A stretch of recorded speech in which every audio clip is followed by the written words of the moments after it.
Hi hello CP super கிச்சன்லேருந்து நான் உங்களை இன்றைக்கி நம்ம என்ன பார்க்க போகிறோம்னா கேரளத்து ஈஸி கிரேவி தான் நம்ம பார்க்க போகிறோம். அதுக்கு தேவையான பொருட்கள் ஒரு கிலோ சிக்கன், தயிர் மஞ்சள் போட்டு நல்லா நம்ம கலந்து விட்டுட்டு ஊற வச்சு இதை நம்ம 3 முறை சுத்தம் பண்ணி கழுவி இந்த மாதிரி சுத்தமாக எடுத்துக்கணும். 1 கிலோ சிக்கன், பெரிய வெங்காயம் ஒரு 4 மீடியம் சைஸ் வெங்காயமாக இருந்தால் 2 எடுத்துக்கோங்க. நாங்கள் சின்ன சின்ன வெங்காயமாக இருக்கிறதால நான் எடுத்துருக்கிறேன். மீடியம் சைஸ் தக்காளி 2, இஞ்சி பூண்டு பேஸ்ட் இந்த அளவுக்கு எடுத்துக்கோங்க. சிக்கன் மசாலா, மல்லித்தூள், மஞ்சள்தூள், மிளகாய்த்தூள், கருவேப்பிலை, கொத்தமல்லி, உப்பு. வாங்க எப்படி செய்யலான்றதை வீடியோக்குள்ளே போய் பார்க்கலாம். ஒரு பாத்திரத்தில் நம்ம சிக்கன், அதாவது குக்கரில் நம்ம சிக்கன் போட்டுக்கிறோம். வெங்காயம்,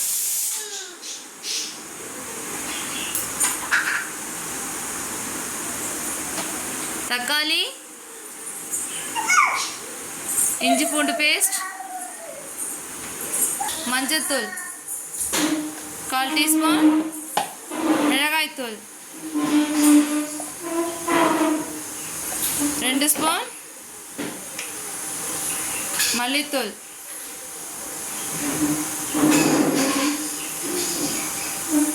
5 ஸ்பூன்,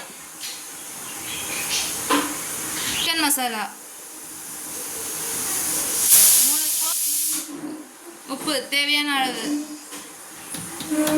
கொஞ்சமாக இப்போ சேர்த்துக்கோங்க. அதுக்கப்புறம் பார்த்துட்டு நம்ம சேர்த்துக்கலாம். இந்த அளவுக்கு தான் உப்பு ஆட் பண்ணி, கொத்தமல்லி, கருவேப்பிலை இது நல்லா இந்த அளவுக்கு கலந்து விட்டுக்கோங்க.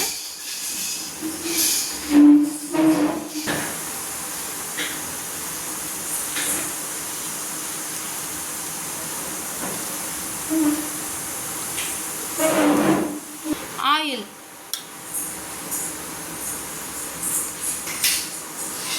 கொஞ்சமாக ஆட் பண்ணிக்கோங்க.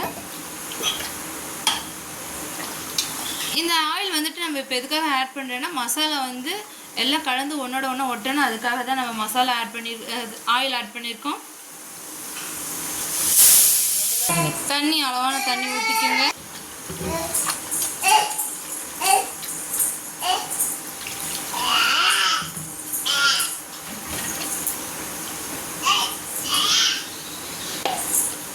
உப்பு காரம் பார்த்துக்குங்க. உங்களுக்கு தேவைன்னா உனக்கு போட்டுக்கலாம். எங்களுக்கு உப்பு காரம் தேவைப்படுது, அதனால் காரம் நாங்கள் ஆட் பண்ணியிருக்கோம். 1.5 ஸ்பூன் ஆட் பண்ணியிருக்கோம்.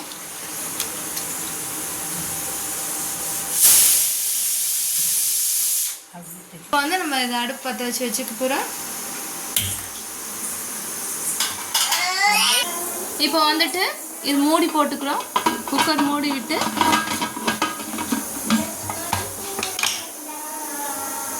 3 விசில் விட்டு பாருங்க. குக்கர் போட்டு விசில் போட்டாச்சு. இது 3 விசில் வந்ததுக்கப்புறம் நம்ம பார்க்கலாம்.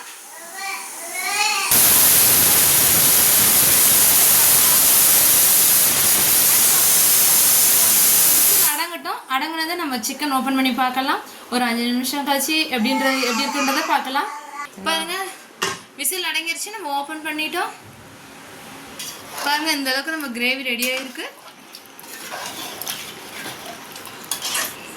இன்னும் ப்ராசஸ் இருக்குது. ஒரு 5 நிமிஷம் இதை வந்து நம்ம அடுப்பில் வச்சு கொதிக்க விட்டு போகிறோம். பாருங்கள், இந்த அளவுக்கு சாஃப்டாக வெந்திருக்கு.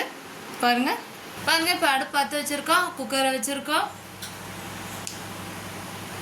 தேவையான அளவு எண்ணெய் ஊற்றிக்கிறோம். தாராளமே ஊற்றிக்குங்க. என்னடா அடிக்கடி இந்த பாத்திரத்தையே வைக்கிறாங்க எல்லா வீடியோக்குன்னு யோசிக்காதீங்க. போதாத காலம் எங்களுக்கு என்ன பண்ணுறது, அதனால் இந்த பாத்திரமே வைக்கிறோம். எதுக்கு எடுத்தாலும் இந்த பாத்திரமே யூஸ் பண்ணுறாங்களே அப்படின்னு கொஞ்சம் நினச்சிக்காதீங்க. இப்போ தான் நாங்கள் ஸ்டார்ட் பண்ணுறோம். எங்களுக்கு இதை பற்றி அந்தளவுக்கு முழுசாக தெரியாது. எங்களால் முடிஞ்சதை நாங்கள் எஃபெக்ட் போடுறோம். நீங்கள் தான் சப்ஸ்கிரைப் பண்ணணும். எண்ணெய் சூடேறிடுச்சு. நம்ம இதில் வந்து சோம்பு போட்டுக்கிறோம். இந்த வீடியோ முடிவில் வந்துட்டு ஒருத்தவங்க உங்கள்கிட்ட கண்டிப்பாக பேசுவாங்க. எங்கள் அம்மா தான், வேறு யாரும் இல்லை. அவங்க அனைவர்கிட்ட பேசணுன்ட்டு சொல்கிறாங்க.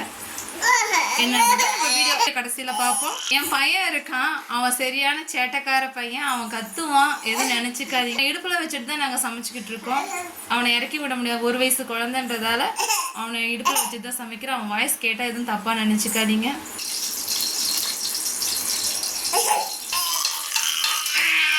எண்ணெய் சூடாயிருச்சு, சோம்பு போட்டுட்டோம், அது நல்லா பொரிஞ்சிருச்சு. இப்போ வந்துட்டு கொஞ்சமாக வெங்காயம் சேர்த்துக்கிறோம், கருவேப்பிலை கொத்தமல்லி ஆட் பண்ணிக்கிறோம்.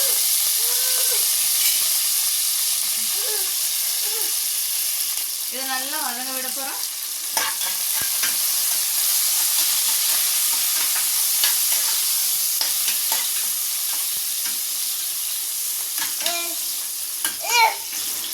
இது நல்லா வதங்கட்டும்.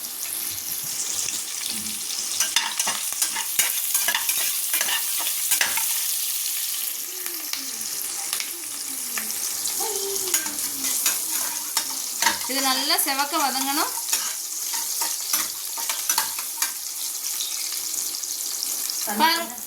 பாருங்க இந்த அளவுக்கு நல்லா வதக்கிக்கணும். வதக்கிட்டு இப்போ நம்ம பாருங்க வேக வச்சதை ஆட் பண்ணிக்கலாம். ஆட் பண்ணிட்டு இதை நல்லா கிளறி விட்டுக்கணும்.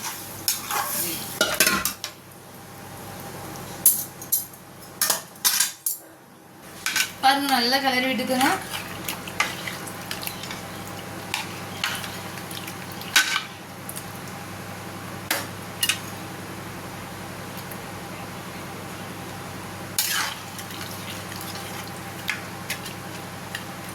இந்த கிரேவி வந்துட்டு பார்த்தீங்கன்னா எதுக்காகனா இட்லி தோசை இது ரெண்டுத்துக்கும் வந்துட்டு இது நல்ல காம்பினேஷனாக இருக்கும்.